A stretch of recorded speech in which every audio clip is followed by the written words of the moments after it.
Welcome to the In Love with PMDD podcast. I am your host, Dr. Rose, your PMDD relationship psychotraumatologist, and I help you stop the monthly PMDD breakups. PMDD is premenstrual dysphoric disorder. It is in approximately 1 in 5 women, and it makes you want to break up with your partner approximately 1 to 2 weeks before your period every single month.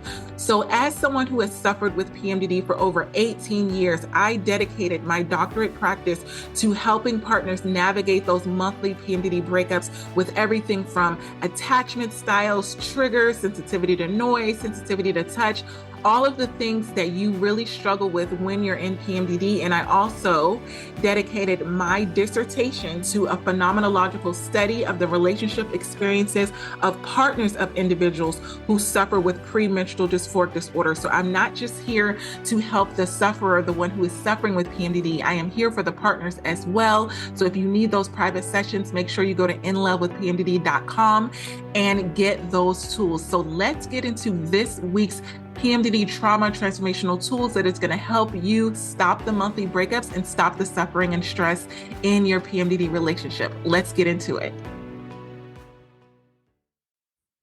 Today, we are going to be talking about how did I get here? How did I get here in my PMDD relationship to where you're not seeing eye to eye, you're having consistent fights, consistent arguments, and you're looking back at how your relationship used to be in the beginning. You're looking back to the person that you signed up to be with. You're looking back to the personality that they had. You're looking at the personality that you have, and it's so different from how things are in your PMDD relationship right now. And you're thinking to yourself, how did I get here? How is it that we're barely talking? How is it that we're barely intimate?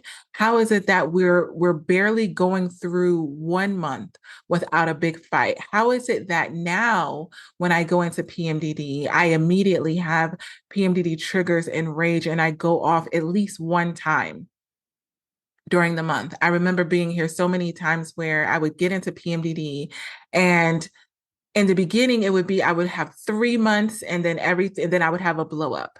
And then it began to happen consistently, where every single month there was something that came out in PMDD that triggered me. I held it in, and then all of a sudden I went off on my PMDD partner, and then I immediately felt guilty about it. It got to a point where it was every single month. And I remember asking myself about, 2 years into my relationship with my ex-PMDD partner, and I said to myself, how did I get here? We were so compatible in the beginning. We thought that we planned this really big future together, and we thought that we were perfect for each other. But now all of a sudden, I'm questioning whether I should be with my partner every single month that I'm in PMDD. I'm questioning whether this is the right relationship, for me, whether I should just break up with them because we're not compatible. I'm questioning who they are as a person. Like, you almost start to look at your partner with a side eye, where you think that maliciously they're doing things to attack you. So where you once thought that this person was like the best thing since sliced bread, they were amazing, they had all of these qualities that you were looking for, and you were so happy to be with them. You even felt privileged to be with them. You felt like, wow, I feel so lucky that they chose me. And now all of a sudden you're really questioning, why am I even here? I don't know who this person is. I feel like they're the enemy. I feel like they're trying to attack me. I feel like they're not a good person. You start to look at their character, and you're magnifying their flaws. You're magnifying things about them that you don't like, when in the beginning, all you could think about is all of the things that you did like. And so you're asking yourself this question: how did I get here? How did I get to the point to where I'm questioning whether this is even a good person?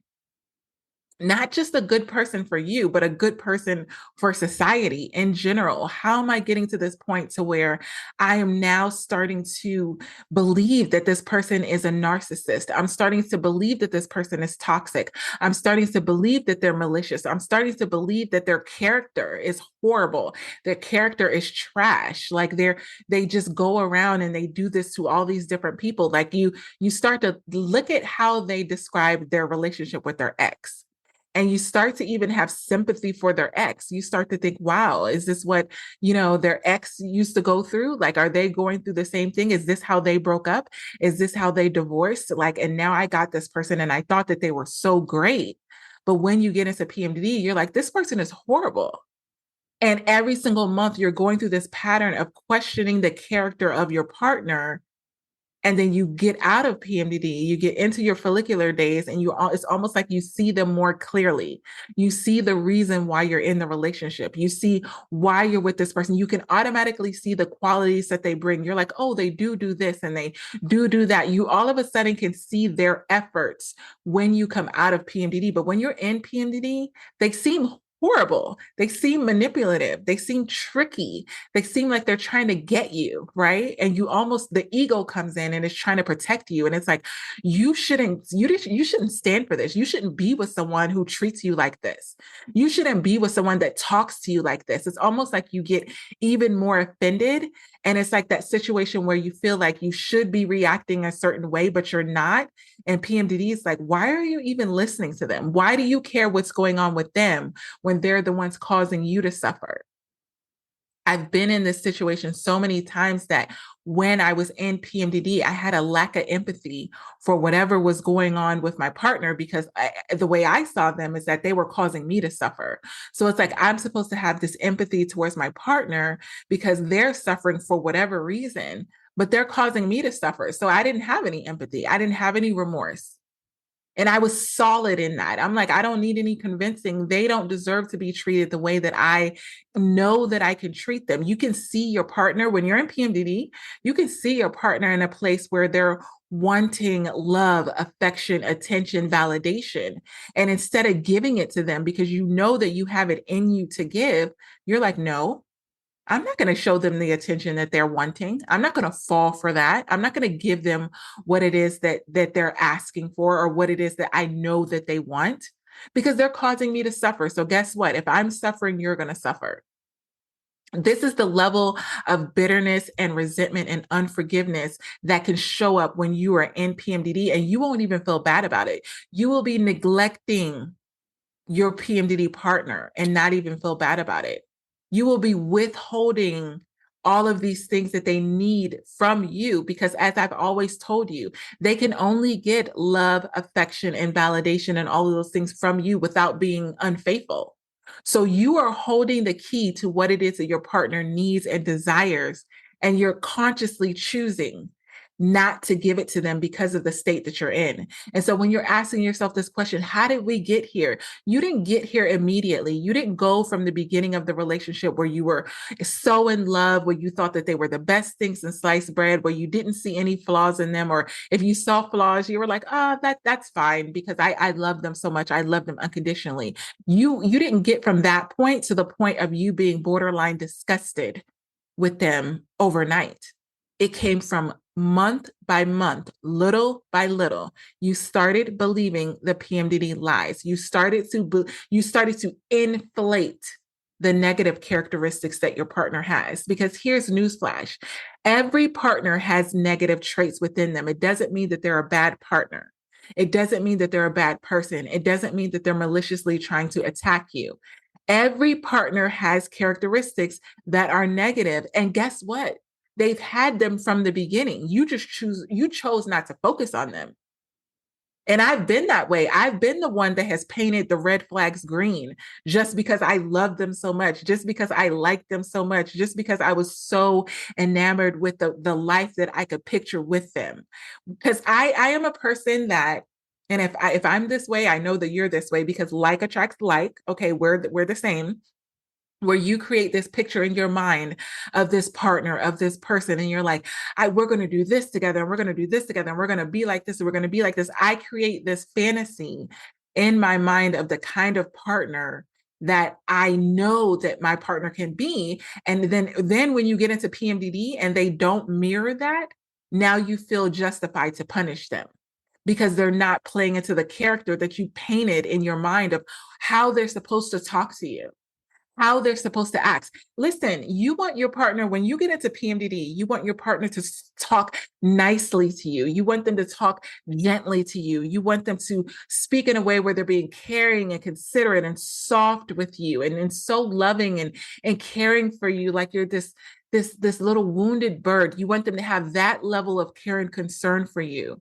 without recognizing when you're in your follicular days, they never talk to you like that. This is not that person. That's not in their personality. You chose a person that didn't talk to you like that. But when you get into PMDD, now all of a sudden it's like, I'm requiring you to speak to me gently. I'm requiring for you to never raise your voice. I'm requiring you to speak to me in a way that's gentle and soft and loving and all of these things. And they never did that. They never showed you that they were capable of speaking to you that way. They never showed you that that's within their character. So you're in this situation where you've now created expectations of your partner that they never showed you that they had the capability to live up to. And I know that you have different needs when you go into PMDD. I know that you need different things when you go into PMDD, but you didn't necessarily choose your partner based off of what you needed in PMDD. You chose your partner in your follicular phase, which is what I did. Because when I'm in my follicular days, I don't really need a lot of the things that I require in PMDD. When I'm in my good days, you can talk to me and make jokes with me, criticize, and, like playful things, and I won't get offended. You start doing those things when I'm in PMDD, and I will automatically think that you're being malicious. I will think that you're trying to attack me. I will think that you're trying to pick on me. I will think that you're being a bully towards me. I will be so sensitive to the things that you are saying to me when I am in PMDD. And then when I get in my follicular days, it'll be like, no big deal. I don't care. It's not a big deal to me. But when I get into PMDD, I have that rejection sensitivity. So now your jokes are no longer funny. I'm no longer thinking that when you're saying, oh, what about this? Like you can make comments about my coworkers, my friends, and I'll be like, why are you talking to them like that? Like I can get really protective over things that you're just genuinely saying. And then all of a sudden, we're in that place where they feel like they can't say anything and they're walking on eggshells. So when you're asking yourself, how did we get here? How did we get to this point where my partner genuinely feels like they can't say anything without me biting their head off because I'm in PMDD? We got there because month by month, you trained your partner to walk on eggshells. You train them to believe that anything they say can and will be held against them in the court of your law. Anything that they say is automatically going to be chastised, is automatically going to be questioned. They're going to have to explain, you said that. Why did you say that? What did you mean by that? Oh, I know what you meant by that, making assumptions for what it is that they meant. I've been there so many times to where my partner has made comments and I said, what did you mean by that? And they're almost caught off guard and they're like, that comment, like I said what I said. And it's like, yeah, but what did you mean by that? You're automatically making it seem like they're maliciously saying things to you to trigger you. And now they're the enemy. So now you're questioning every move that they make. Why did they say that? What was with their tone? How many times have you told your partner that they're yelling at you when they've not, in fact, been yelling at you? They've raised their voice, and you're like, "You're yelling at me. Stop yelling at me. I don't need to be with somebody that talks to me like that." Now, all of a sudden, you're in this place of having to defend yourself against somebody that's yelling at you. You're in that place. You're in that mode because you're feeling attacked, you're feeling overwhelmed, you're feeling stressed, you're feeling like they're trying to cause you harm. So when you're asking yourself, how did you get here? That's how you got there. Because little by little, their character, the part of them that you love the most, is slowly going down again and again and again because they feel like they can't be open with you. My partner said that. He's like, I feel like my breathing is a trigger for you. I feel like everything I do is a trigger. And so when you're getting to this place of really thinking about that, I want you to understand that your PMDD relationship is the way it is because of the choices that you're making. because of the choices that you're making. And I know that that's really hard to really think about. But every single time that you get triggered by your partner, your triggered is followed by a choice. Your triggered is followed by a choice. After you're triggered, you can choose to use my PMDD pivot method. And I'm going to go over what that means again. You can go over the PMDD pivot method, or you could choose to lean into PMDD and do the damage. So, what the PMDD pivot method is, and it's a method I use with all of my private clients, it is as soon as you are triggered by your partner, you have a choice. You can choose to pivot, or you can choose to go off on your PMDD partner. And what the PMDD pivot method is, the first thing is, it's literally an acronym: pause. Pause and recognize that you're triggered. Because a lot of times when you're in PMDD, you're rushing. I want you to pause and recognize that you're triggered. The A in the PMDD pivot, or the I in the PMDD pivot, is investigate. Is my partner trying to maliciously harm me? Are they trying to attack me? Are they trying to do something that is going to literally cause me harm? Because the reason why you're so offended with your partner, the reason why you're so offended with the way that they're treating you, is because you feel like they're doing it maliciously. When you investigate and ask yourself, is this something that my PMDD partner does? Or is it something that they're doing because they're trying to cause me harm? And then we go into the V, which is verify.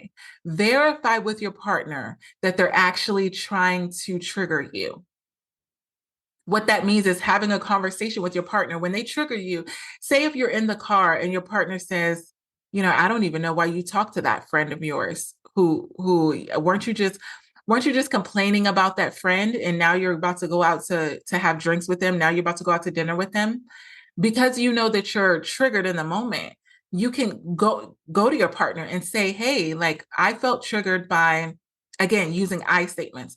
I felt triggered, or I felt offended, or I felt some type of way, however you talk, about you saying that I shouldn't hang out with my partner. Are you like doing that on purpose? Like, are you feeling like that you think this is a bad person? You think I made bad decisions? Or verify whatever those little thoughts that are going on in your mind, those little stories that you're telling yourself in your mind. Verify if your partner is actually trying to cause you to suffer. Because before you go off on them in PMDD rage, verify that they're doing it on purpose. If they're not doing it on purpose, then you don't need to be offended. If they're like, no, give them a chance to explain. Give them a chance to explain. And if they say to you, like, no, I didn't mean it like that. I'm just saying that you told me that this friend of yours had said horrible things about you, and I was just concerned. So when we do the PMDD pivot method, when we're pivoting, so you pause, you investigate, you verify, and then O is observe. I want you to observe your partner's response to you being triggered. They can feel you. If they're connected to you, they can feel you. They can feel what you're going through. So observe it. I want you to take yourself out of that place of being triggered and put the attention on your partner. A lot of times we're very selfish when we get into PMDD, and it's all about us, and it's all about us and us being triggered and us being this. I want you to observe the impacts of you being triggered on your partner, because what this is going to do, it's going to stop you from going off on them in PMDD rage, because a lot of times you don't see your partner until after you've gone off. You don't see the damage that you've done until after you've done the damage. So I want you to get into that place where you're observing how your actions and reactions are impacting your partner. And then the T in it is, I want you to transform the way that you're responding to your partner. When you're doing this pivot, you're not saying anything in the moment. You're not doing anything. You're giving yourself some space and time to transfer that energy to something else. That negative energy, you're transferring it to someone else, meaning yourself, and something else, so that the transformation can be that you don't transfer it to your partner. So there needs to be a transference. So it looks differently for everyone. For me, I tell my private clients this all the time. I used to have a verbal journal, like a audio voice recorder. And when I would feel really triggered by my partner, I would go on walks and I would talk in this voice recorder. And I would talk in the voice recorder because it wasn't my partner and it wasn't going to do damage. The damage that you do in your relationship when you're in PMDD and you go off on your partner and you immediately feel guilty, the damage is done by the words that you say in the moment, the heat of the moment thoughts. When you're in the heat of the moment and you just go off and you're like, I don't care about this. We should just break up. We shouldn't do this. We're not compatible. Go be with someone else. I don't care if you leave. You're saying all of these things in the heat of the moment. You're not pausing. You're not doing the PMDD pivot. So when you use the PMDD pivot method, you are stopping yourself from going off in PMDD rage and doing damage in your relationship so that you don't feel guilty about it later on. Because guess what? You're the one that's going to live with that guilt. Your partner doesn't necessarily feel guilty because they're on the receiving end of it. The only way that they're going to feel guilty is if they responded to your triggers. Like if you went off on them in PMDD rage and then they all of a sudden went off on you because of what you did. A lot of times if you're in PMDD, instead of taking accountability for what you said to your partner, you're like, oh, but what did you say? I did that so many times when I was in PMDD. I would literally think to myself, oh my gosh, I can't believe that my partner talked to me like this. I can't believe that they shut down on me. I can't believe that they said this. I can't believe that they did this. But I was not even taking into account of how did they get there? That's the big question of this episode. How did I get here? How did your partner get to the place of talking to you disrespectfully? Like where they're disrespecting you? I remember thinking to myself like that a couple years into my relationship with my ex. I was like, my partner would never have talked to me like that in the beginning. They would have never cussed me out, shut down on me, said I was a piece of crap. My partner would have never spoken to me like that. How did we get to the point where my partner was genuinely comfortable with talking to me like this? How did they get to that point? They got to that point after month after month after month of being talked to like that. When you talk to your partner like crap, when you go off on PMDD rage and you're so irritated with them. So for me, I got to the point when I got into PMDD where I avoided my partner and avoidance and I stonewalled them. And what the stonewalling is just shutting down on them. I shut down love. I shut down affection. I shut down attention. I was like a bunker. Like I shut down on all of those things. And that's what caused my partners to feel like they were so disconnected that they could talk to me like I was a piece of crap because they weren't connected to me, because there was no empathy, because there were so many unmet needs. And I had to get to a point where I asked myself, how did we get here? We got here because of the actions that I took when I got into PMDD. And that is a very humbling thing to admit. And I don't say that so that you can feel more guilty. I say that so that you can take accountability for your part in what it is that you're blaming your PMDD partner for. You are not the innocent party. Your partner didn't just come in here and start mistreating you, talking to you like crap out of nowhere. Because again, when you think about how did I get here, how did they talk to you in the beginning? How did they talk to you in the beginning? Sweet, loving, kind, patient, all of the things. Otherwise, you would have never been in a relationship with them. I know that for a fact. If my partner talked to me at the end, the way in the beginning, I would have never been with him. But because in the beginning he was super sweet, super nice, super loving, I stayed. I bought into everything. I'm like, oh, we're gonna have an amazing life together. It was towards the end, month after month after month of the PMDD fights, of the disconnection, of the lack of intimacy. All of these things led to how did we get here? All of these things led to that. So, like I said before, the way that your relationship is right now, the way that your PMDD relationship is right now, is a result of the choices that you've made up until now.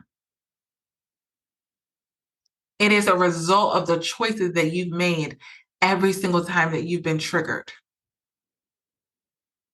Because when you get triggered, you have a choice as to how you're going to respond. And I know so many of you are saying, when I'm in PMDD, I have no control. I can't control what I do. I can't control it. I can't control it. Yes, you can. You've chosen to not control it for a reason.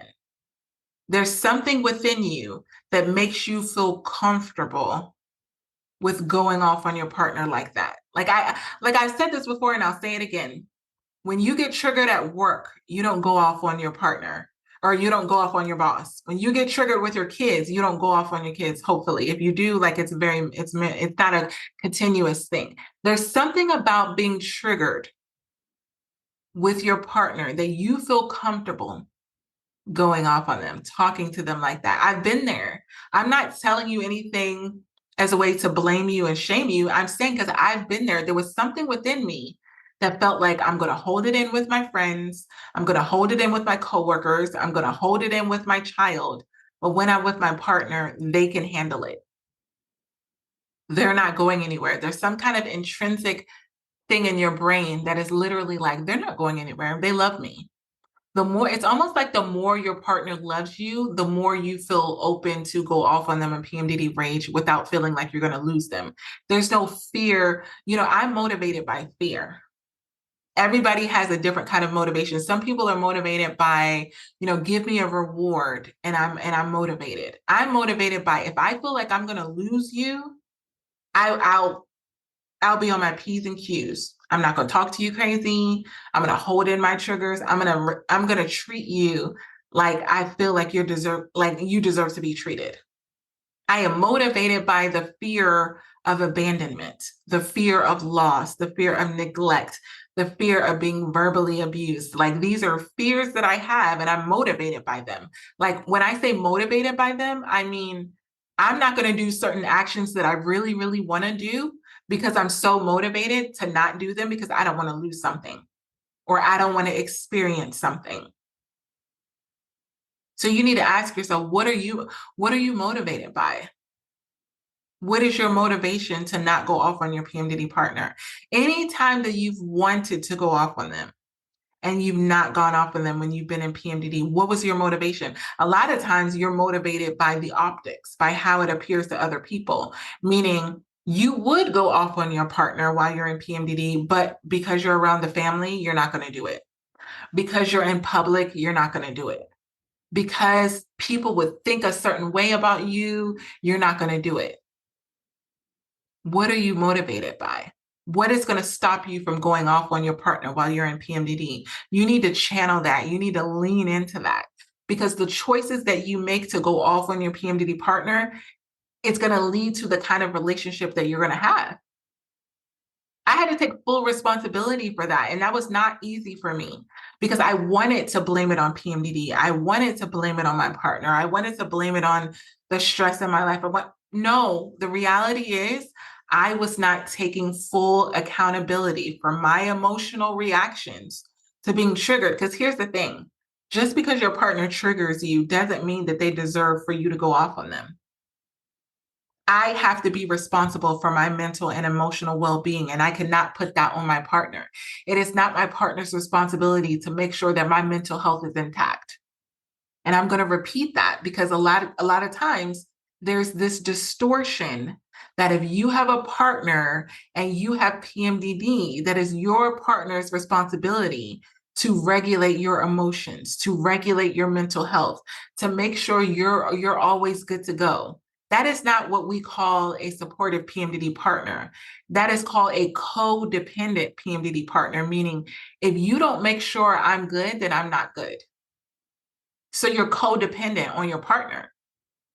Like, you can't manage your emotions on your own, but you're expecting that for your partner. You got into a relationship to fill a void because you can't manage your emotions on your own.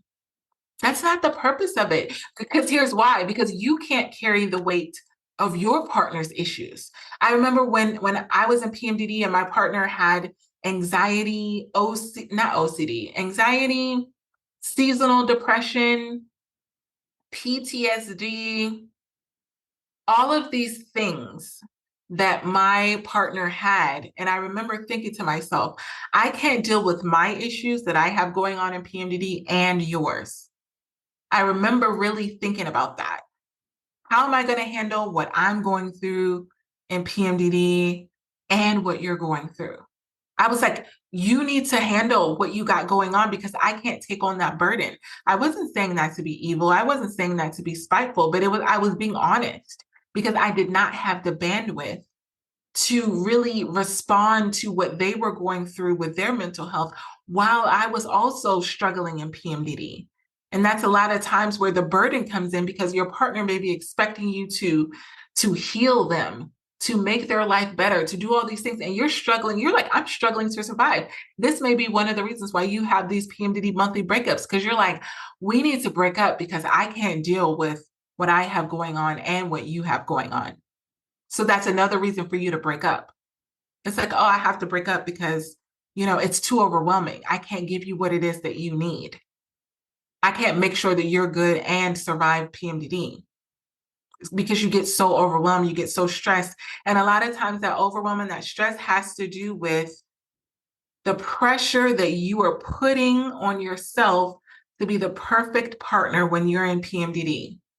You're feeling like, I can't mention my triggers. I can't do this. I can't do that. I can't do this.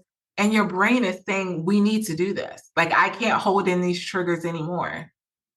We're not okay. It's like waving the white flag. And you're just feeling like, oh, I got to do this. I got to show up. There were so many times with my ex-partner where we were long distance, right?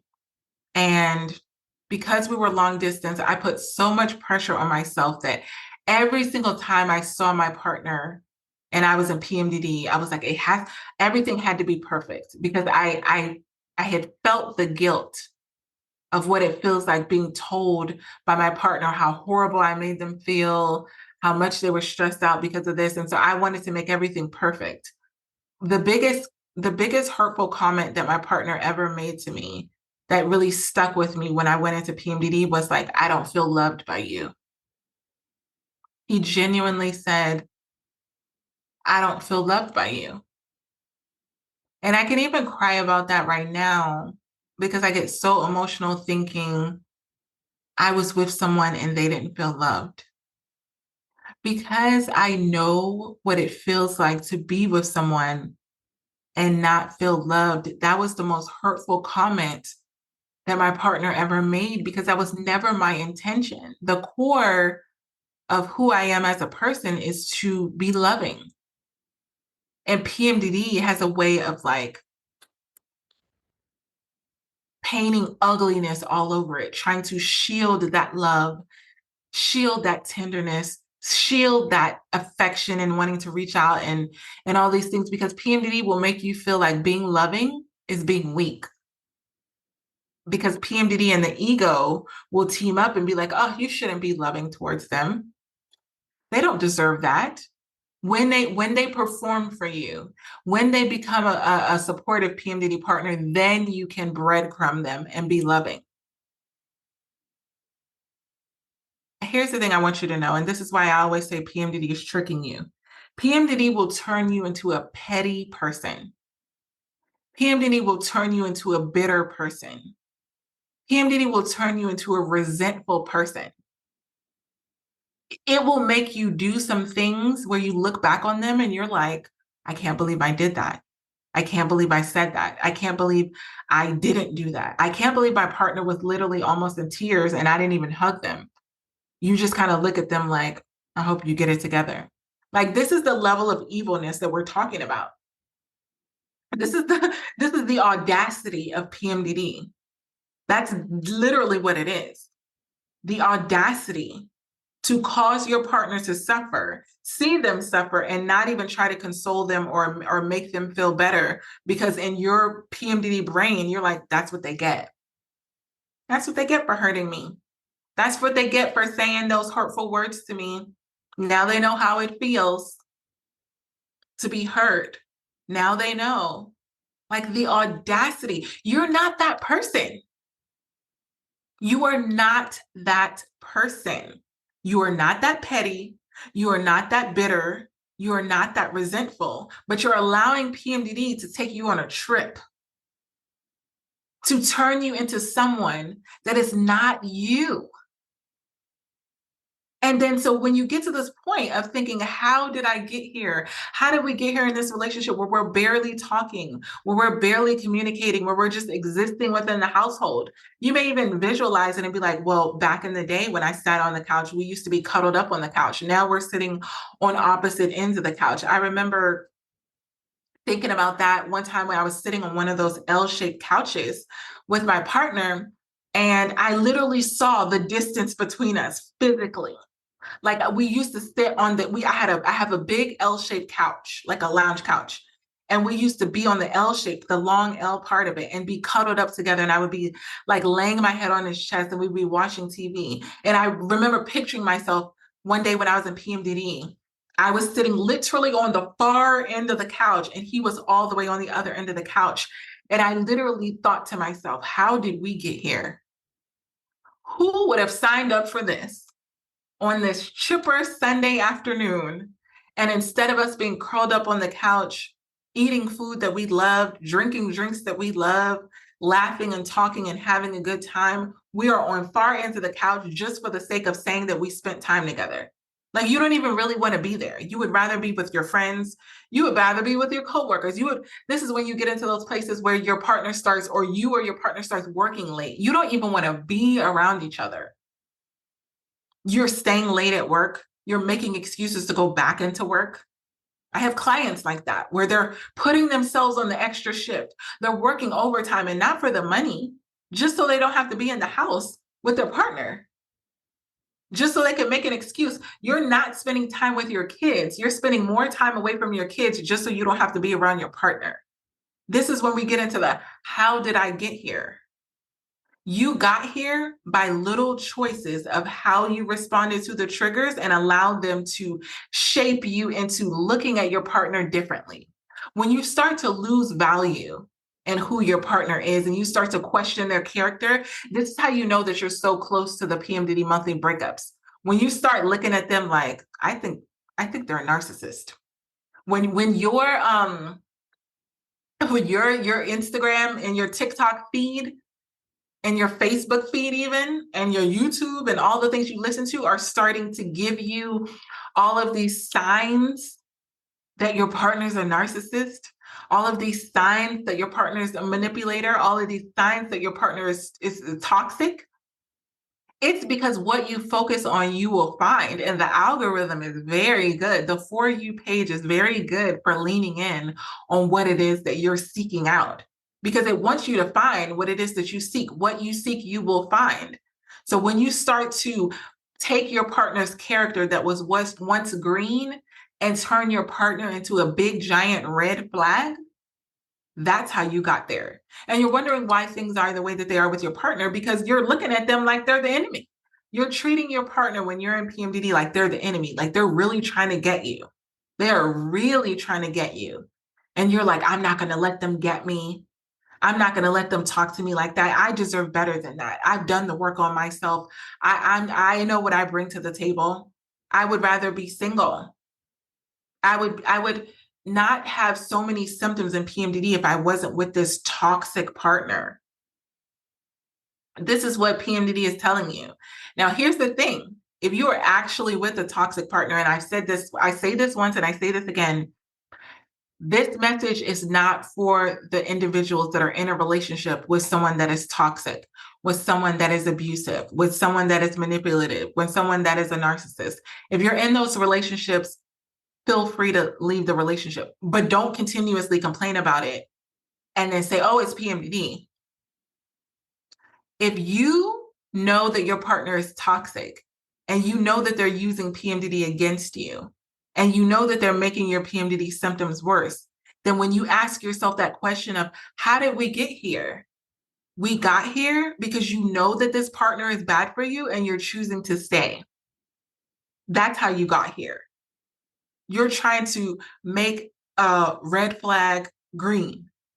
I've been there before where I've tried to paint around it. When I got in my follicular phase, I'm like, I can deal with him talking to me like crap. I can deal with that. I made excuses for the abusive behavior that my partner was giving me because I was like, I can deal with that, or maybe that's just PMDD. No, you're with a toxic partner. Listen to this week's episode of the In Love with PMDD podcast. Go listen to it. It's going to be coming out on July 22nd, which is tomorrow. You're with a toxic partner. Stop trying to paint the red flags green and then blaming it on PMDD. No, PMDD is just exposing what's already there. So when you're asking yourself the question of how did I get here? You got here because you're ignoring the red flags. And you're thinking like, oh, you're killing yourself. I've been here before. And this is why I can speak so passionately to this, because I have been in that place to where I've seen the red flags and I've tried, and I thought maybe if I act differently, my partner will act differently. If I'm nicer, if I'm loving, and I'm all these things, that maybe my partner won't be verbally abusive. Maybe my partner will. No, your partner is going to be your partner. The one thing that your partner is they're consistent. They're consistent. You're the one that's wanting them to change. So when you ask yourself, how did we get here? In reality, for some of you, you've always been there, but you've lived in such a fantasy land that you've pretended like you're not in that land. Like when you're in your follicular phase, you completely ignore all the red flags.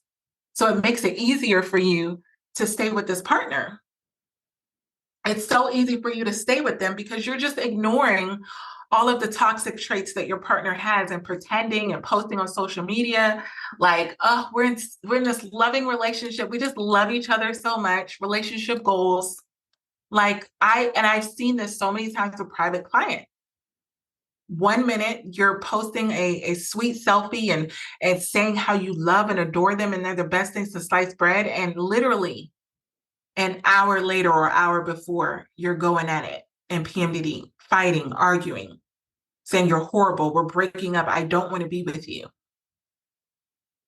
So a lot of times when you're asking yourself, how did we get here? You've been here the whole time. It's just a matter of taking off the rose-colored glasses and seeing the relationship for what it is. And I never wanted to do that. I never wanted to see the relationship for the reality of what it was, because then I knew I had to do something about it. When you come to terms with the relationship and how it really is, you have to make a conscious choice. Okay, your partner's toxic. What are you going to do about it? Your partner's a narcissist. What are you going to do about it? For me, I've always been like, okay, I'm going to approach my partner and I'm going to call them out. And then I'm going to really, really hope that they do something about it because I've called them out. Hey, you're talking to me like this. Can you like change your tone when you're talking to me so that I don't get offended, so that I don't go off on PMDD rage or I don't shut down? And it's almost like when you choose to ignore the reality of who the person is, it forces them to show you even more who they are. Because it became so clear to me, and I was so pissed because I'm like, you're forcing me to make a decision that I don't want to make. And I'm giving you the opportunities to change. I'm giving you the opportunities to use the tools. I'm giving you the opportunities to make a difference in the relationship so where we don't have to break up. But the partner who really is toxic and it's just not going to work with them, they're not going to change. They're going to be like, you're the problem. It's nothing wrong with me. It's something wrong with you. You're always picking on me. If you have a good PMDD partner, a supportive PMDD partner, you'll call them out and they will want to make a change. And I know that because I have so many private clients that have been called out by their partner where it's like, I really need my partner to be better when I'm in PMDD. And they've come to me and they've had private sessions and they've become better for the sake of their partner. And their relationship has shown the fruit of that. So think of your relationship like a tree. What the fruit that your tree bears, the fruit that comes off of your tree, is a result of the seeds that have been planted. Some of you are planting seeds of oranges and expecting a strawberry. What I mean by that, you're planting seeds of bitterness, you're planting seeds of resentment, you're planting seeds of unforgiveness, and you're expecting roses. You're expecting something beautiful when what you're pouring into it is something ugly and horrible. You're expecting your partner to be more loving, you're expecting your partner to be supportive, and you're treating them like crap. And you're like, well, I shouldn't have to treat them a certain way for them to be a certain way. What you plant within your partner, you will see. If you want your partner to be more loving, be more loving. Whatever you want, you need to be. I'm going to repeat that. If you're wondering, how can I turn this situation around? When you're asking yourself this question, how did we get here? And you're not liking where you are and you want to see something different. When you want to see something different, you need to invest in something different. You need to plant something different. You need to do things differently, because if you continuously do things the same way, nothing is going to change. And there's no need to be surprised. A lot of times the things that you're complaining about and you're telling on your partner about, it's not a surprise, because they're being consistent with it. They're talking to you like crap. They've consistently talked to you like crap. So why is it a situation where it's like, I can't believe you would talk to me like that? Why can you not believe? Why can you not believe that? They've been talking to you like that for 40 days and 40 nights. What is so shocking about that? If you're wanting your partner to change the way that they're talking to you, and you're speaking to them in a way that is nice and loving, and they're just choosing to shout at you, that's very rare. And this is what I mean by the differentiation between a toxic partner and a not toxic partner. If you have a genuinely good partner and you're speaking to them lovingly, and you're like, babe, I'm really struggling right now, can you help me? They're not just going to be like, you piece of crap. They're not just going to start yelling at you, and they're yelling at you and they're fighting with you because they're responding to an argument that you've been in, a fight that you've been in. So I want you to recognize when you're calling out these toxic traits, when you say, how did we get here to where they're talking to me like that? Because of the state that they're in, because they might be burnt out. So it might be a situation where you really just need to do something different. Insert having the private sessions. I've had so many DMs, so many emails where it's like, Dr. Rose, I know that we need to work together. And then I never hear from them ever again. When you told me you needed to work together, it was because you needed to work together. When you know that you need help in your relationship, that need isn't going to go anywhere. Time doesn't change the trajectory of your relationship.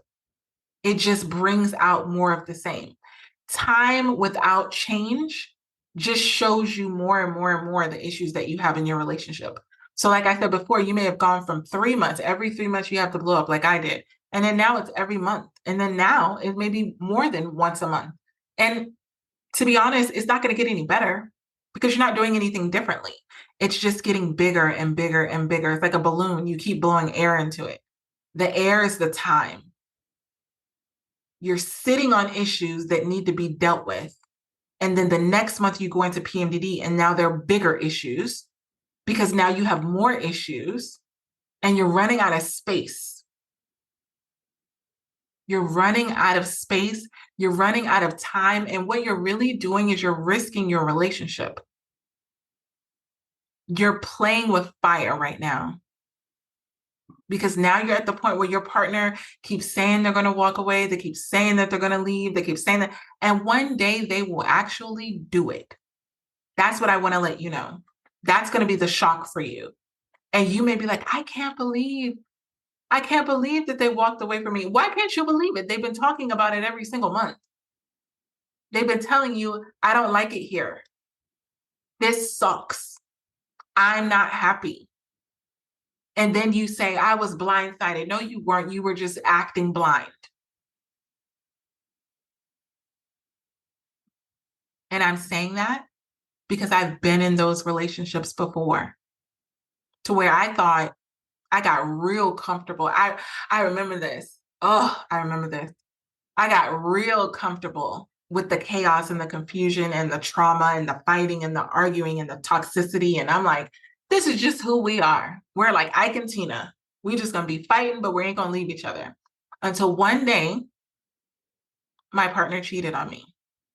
And when my partner cheated, I was like, oh, I acted so like the victim. I can't believe he would walk out on me. I can't believe he would cheat on me. I was focusing so much on the action that I didn't even take accountability for the reason.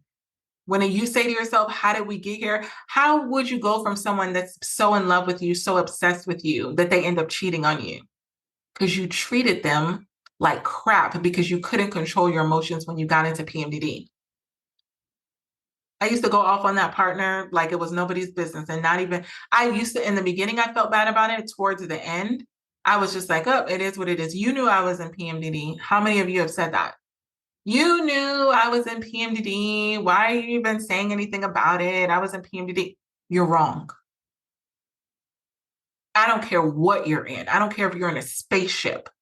You do not talk to your partner with that level of disrespect and be so comfortable with it. When they see that you're comfortable with it, it's like a twisting of the knife. Not only do you not respect them, but you're like humiliating them by not even apologizing anymore. Like, how many of you have gotten to the point where you're not even apologizing to your PMDD partner anymore? You're just shutting down and not even bringing it up because you don't even feel the need to apologize because they've taken it. And when your partner has taken you going off on them so much, there's a level of respect that you've lost for them. And I've seen it, and it's so sad to where it's like, take it or leave it. And guess what? One of those days, they're going to leave it. And you're going to be alone, and you're going to have invested all of those days and months and years and hours and all of those things with the kids, the cars, their finances, all of these things that you're not really thinking about when you're in PMDD, but they are going to leave it because nobody is going to stay in an abusive situation but for so long. Everybody has their limit. I have been the one that has caused the trauma for individuals to break up with me, and I've been the one that's walked away from it. But what I know is a limit is a limit. I've reached my limit and walked away, and partners have been like, I can't believe, yes, you can. I told you I told you I'm out of here. You see me pack my bags and you're still acting surprised. Like, really? You see me pack my bags. Don't get too comfortable. So when you're asking yourself, how did we get here? You got here by the choices, little choices, little bitty choices, not one drastic choice. And then all of a sudden you go from completely being in love to not being with your partner anymore. No, little tiny choices. The little tiny choices is when your partner's gone off on you, or your partner's triggered you and you've gone off on them. That's a small choice. So the way that you get out of this is one, recognize, I don't like this. And if you don't like something, you have the power to change it. Stop acting powerless in PMDD. Stop it. You're not powerless. It just takes powerful actions in a different direction.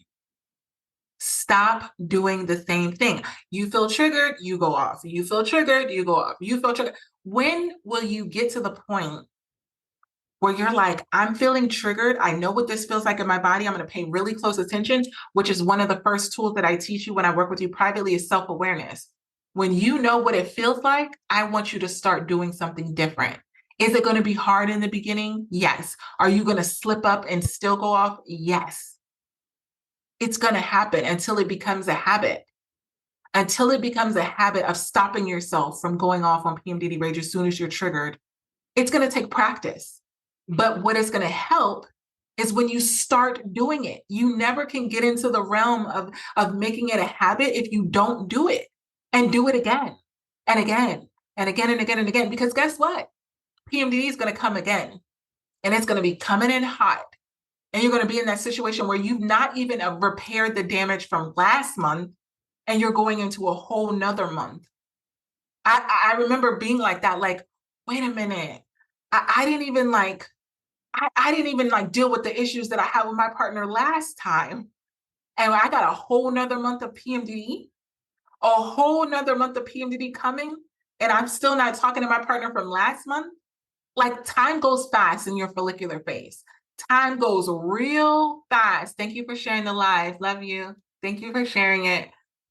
PMDD months go real fast. How many times have you been like, man, I feel like I go through 14 days of PMDD and then like have I'm like 5 good days.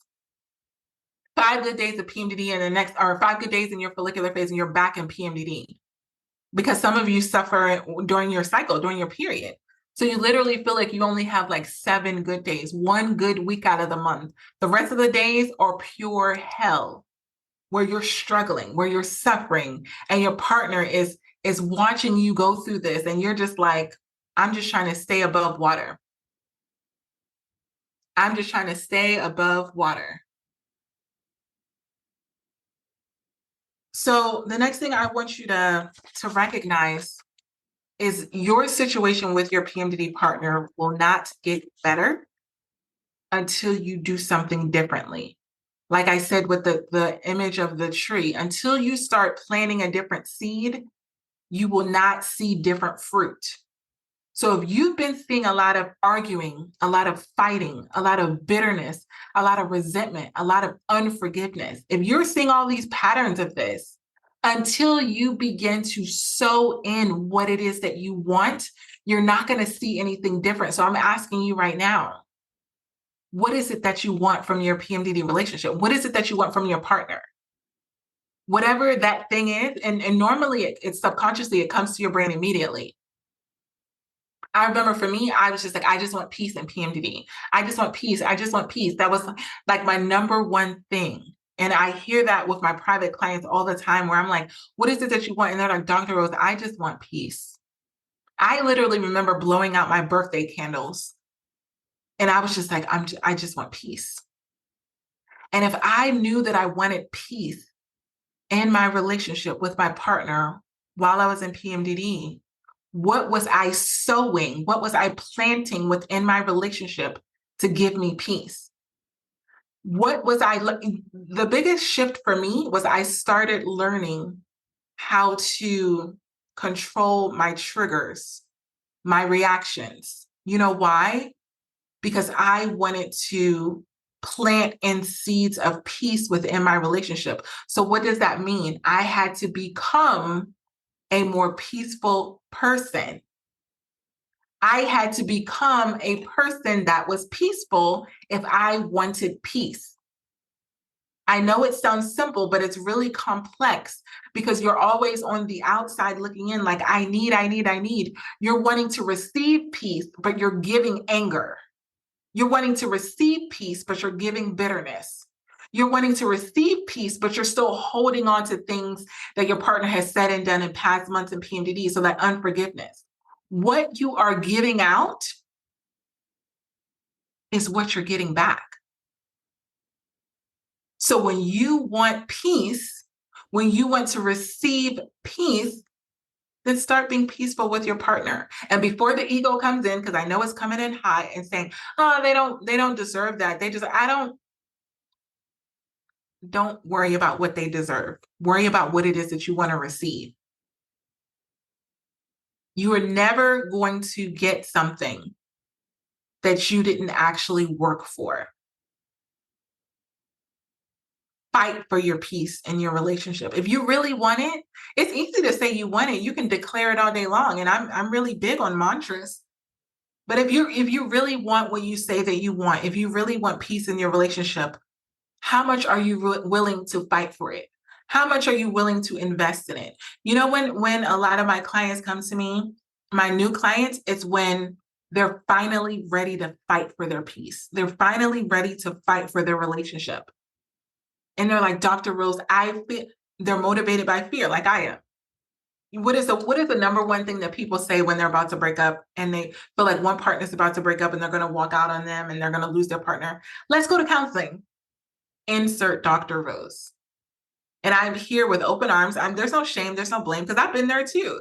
I've been there like as a last resort before we throw this whole relationship in the garbage and put a bow tie around it and throw it down the chute. Can we try counseling? So some of you that are asking yourself, how did we get here? That's what we explore within our private sessions together. All of the triggers that you've been holding in, all of the trauma that you've been overlooking, all of the things that you have been covering up, that's how you got there. And unless you uncover all of that, you're going to stay there and you're going to be on that same road to where you were not fighting for 3 months, then you're fighting every other month, then you're fighting every month, now you're fighting every other week. You're going to continuously be going down that path. Nothing's going to change until you change it. Nothing's going to change until you change it, until you make a different decision and you say, you know what, I need to make a legal U-turn. I need to get off the train. How many of you have ridden a city bus before and you really had to pull that little handle and be like, this is my stop? Some of you are in that position right now where you need to say to PMDD, this is my stop. I'm getting off this bus. This bus is causing me to suffer. This bus is causing our relationship to be completely miserable. Like I'm staying in something that I genuinely don't like. Some of you are in that place where you need to say, I'm done. I'm done doing this. Not I'm done with the relationship. That's easy. It's so easy to end the relationship. You have this big pile of issues. And instead of unpacking them so that you can enjoy the trip, you're choosing to say, I'm just going to throw the whole relationship away. It's so easy to break up. Breaking up is the easiest thing to do. You just walk away. You go through a withdrawal period, you suffer, none of the issues that you have are ever going to be addressed. The whole future that you had envisioned with your partner is gone. It's over. It's done. You're not going to get it back. You're not going to get your time back. You're not going to get your money back. You're not going to get your investments back. And if a lot of you have kids involved, that's a whole nother episode. Because you are playing with fire. It's not only you that's invested. Your kids are invested. Your family is invested. Your pets are invested. Like, you're not even thinking about any of that when you're talking about breaking up with your partner. You're just thinking about, I'm stressed, I'm overwhelmed, I don't like this feeling, I'm out. So what do you want more of? More love, more peace, more intimacy? Go do that. I've literally had clients where they're saying, one partner's like, I need intimacy. I want to be close. I want to be close. I want to be close. The other partner is saying the same thing. I want to be close. I want to be close. I want to be close. And then I'll be like, okay, well, Friday, it's early enough to go out on a date night. Go on a date night. Feel free to be intimate after the date night. Feel free to be intimate on the date. And they're like, no, I'm not doing that. Or it's not that easy, Dr. Rose. So you're telling me you want intimacy. You both want intimacy, but you're not willing to do what it takes to be intimate? Then you don't want it. I'm not saying it's going to be easy. I'm not saying that you get in the car and the first conversation isn't going to be awkward. It's probably going to be awkward. You got to get over the hump of that to get what it is that you want. And a lot of times you all are not getting what you want out of your relationship in PMDD because you're not willing to do anything different. I give you the tools. You listen to my podcast, you have the private sessions, and I say, hey, if you want this, if you want peace in your relationship, do this. Let go of the bitterness, let go of the resentment, let go of the unforgiveness, let go. So if I could tell you anything right now, it's like a first step of turning your whole situation with your partner around. And I could say, and you could say, what do I do? What do I do? What do I do? The first things that you need to do is to let go. Let go of the need to be right.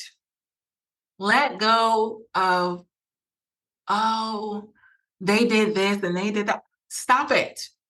We've talked about what they've done a billion times. You're trying to paint them as a horrible creature. If that's what you truly feel about them, if that's what you truly think, then walk away. But don't stay and not be willing to do something different. You're going to be stuck. Your partner's going to be stuck. If you want peace, if you want love, do those things. Be kind and loving regardless of their treatment. And I know here goes the ego. I'm not going to let them do, I'm not going to. Okay. So what's the alternative? To stay there and be miserable and complain about them? Remember, everything that's going on right now is a result of your choices anyway. So I can't make you do these things. I can't make you use the tools. Last thing, when you're asking yourself, how did we get here? When you went from being really loving and now you're barely talking and you're just existing and it's like your roommates, and who signed up for roommates unless you actually have a roommate? Do not put your emotional and your mental health in the hands of your partner and expect them to fix you. It is not your partner's job to fix you. So when you're asking, how did I get here? It is, you need to take back control of your mental and emotional health when you're in PMDD and own it. For some of you, you need to just say to yourself, I'm the one that has PMDD, not my partner. I'm the one that has PMDD, not my partner. So all of these things that I need my partner to do this, I need my partner to do this, what are you doing? What are you doing to manage your PMDD? Now, if you're doing all the things, if you're having the private sessions with me, if you're using the tools, if you're doing whatever you can to manage your symptoms that are causing, destruction in your relationship, okay. And then you're just asking your partner to supplement that and do the same. Okay. You're wanting your partner to mirror what it is that you're doing. Okay. But if you're not doing anything and your partner's not doing anything and you're complaining about them not doing anything, but you're the one that has PMDD, there's an imbalance here. You cannot request something. You cannot withdraw money from the bank when you're broke. You can only withdraw what you have put in. The same thing with your relationship. You can only withdraw what you put in. And a lot of you are getting that notice, that receipt that comes out of the ATM that says insufficient funds. Insufficient funds. I'm wanting love from my partner. I'm wanting support from my partner. I'm wanting peace from my partner. I'm wanting this. Insufficient funds. You've not given that to your partner. You're broke. I love you. I go through what you go through. So this is why I can tell you this, because I've been in those situations where I've been requiring this of partners and blaming them. Why aren't they doing this? Why aren't they being gentle with me? And I would be saying it in a really aggressive way.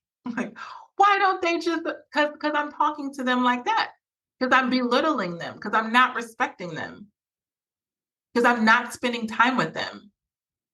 And your needs may be different. You may be asking your partner to help you with the chores, and their love language may be physical touch, and you've not touched them in 40 days and 40 nights, but you're expecting them to help you with the kids.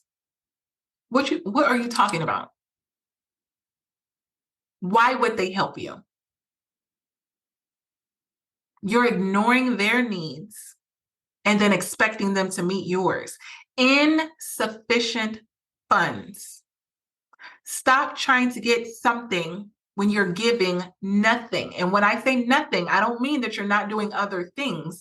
I mean that you're not doing the things that your partner specifically needs. If your partner needs physical touch, they don't care if the kitchen is clean. They don't care that the laundry is done. And a lot of times when you're in PMDD, you know what your partner needs. You know your partner. If it's physical touch, you know they want physical touch. And you may do everything else but that and then throw that in their face. Yeah, I was so tired. I couldn't, have sex with you. I was over there making sure the kitchen was clean and the kids were fed and dinner was made and all these things. They would starve if they could have sex with you. They would legit starve if it meant that they could have a night of intimacy with their partner, you, who they love, adore, are attracted to, or watching you walk around looking all cute and attractive to them, and they can't touch you because you're in PMDD and you don't like to be touched. But then you're like, oh, can you help me with the? And if they do help you, they're gonna help you with an attitude. And then you're gonna be like, I want them to want to do it. I don't want them to have an attitude when they're doing. Of course they have an attitude. You're not touching them. Of course. And then so now they're doing the thing, but you're criticizing the way that they're doing the thing because they're not doing the thing the way that you want them to do it because you're in PMD and that's what you need. And you're like, I just need this. And if it's not this, I don't want it. If it's not the way that I want it, then I don't want it at all. Okay, well then you're not going to get it. Our partners are not robots. You can't just go in the back and reprogram them to do the things that you want them to do, and you're not. It's like having a robot with no freaking batteries in it, and you got the remote, and you're trying to like. I did that the other day. I have an Alexa in my condo, and I remember I use Alexa for like listening to music around the house and stuff, and I was like, I don't want to. Oh yeah, mine is not called Alexa. It has a different name, but I remember yelling the name. Let's call it Bob because I don't want to like trigger the thing to come on. I was like, Bob, because I wanted to like tell it to play the song that I wanted to listen to. And it wasn't responding to me. And I was like, man, that's crazy. So I went over to it. It wasn't plugged up. The thing wasn't plugged up. So a lot of times you're asking your partner to do something and they're not plugged up. How do you plug up your partner? You meet their needs, honey. You plug up your partner by meeting their needs, not for the sake of getting your needs met and not for like a tit for tat and be like, I gave you a hug. You don't remember that last time I gave you a hug? You're not doing it to throw it in their face. But if you want, if it's the law of draw. If you want something to work, you have to give it power. You're able to give your partner power by meeting their needs. And if I say to this, hey, Gigi, and if I say this to you, and I say, hey, your partner needs physical touch because that's their love language, and you're coming to me and you're like, hey, I need help, Dr. Rose. My partner, we're going through it. Okay, so if your partner needs physical touch and you're saying I'm not willing to give them physical touch, but I need them to like help me out with the chores and I need them to help me with the kids and they're not doing this and they're not, let's backtrack. You don't get what you don't give. You cannot withdraw from something that you haven't poured into. So first things first, meet your partner's needs when you're in PMDD, and then you will be able to get those things. But to specifically react to something and say, oh, I'm not getting this, I'm not getting this, I'm not getting this, I'm not getting this, and you're complaining and complaining and complaining, I want you to ask yourself, what have I done to pour into my partner the way that I want them to pour into me? This is the law of draw. Remember? The law of draw. So I want you to really listen to these tools. So if you're in that place where you've really just been asking yourself this question in your PMDD relationship, how did we get here? How did we go from being in love to being so distant, to being just like strangers, to being just like, roommates?